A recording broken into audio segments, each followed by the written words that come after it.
യെഹെസ്കേൽ പ്രവചനം 44 അധ്യായം 4 വചനം.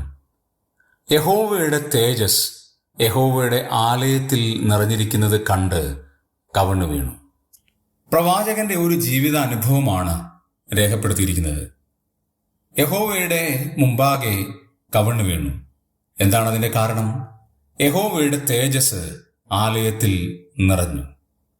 ദൈവിക സാന്നിധ്യ ബോധത്തിന്റെ ഒരു നിറവാണ് യഹോവയുടെ ആലയത്തിൽ തേജസ് നിറഞ്ഞു എന്നതുകൊണ്ട് അർത്ഥമാക്കുന്നത്.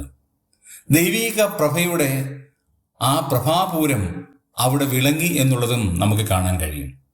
ദൈവിക സന്നിധി ബോധത്താൽ ജനങ്ങൾ നിറയേണ്ടതിനാണ് യഹോവയുടെ തേജസ് ആലയത്തിൽ നിറഞ്ഞത്.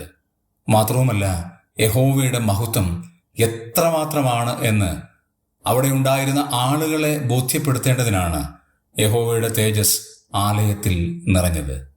ദൈവിക സാന്നിധ്യ ബോധത്താൽ നാം നിറയുമ്പോൾ, ദൈവത്തിന്റെ പ്രഭാവം നാം മനസ്സിൽ ചിന്തിക്കുമ്പോൾ, നമ്മുടെ മുമ്പാകെ ബോധ്യമാകുമ്പോൾ, നാമും ചെയ്യേണ്ട ഒരേ ഒരു കാര്യം അതുതന്നെയാണ്: ദൈവത്തിനു മുമ്പാകെ കവണ്ണ് വീഴുക.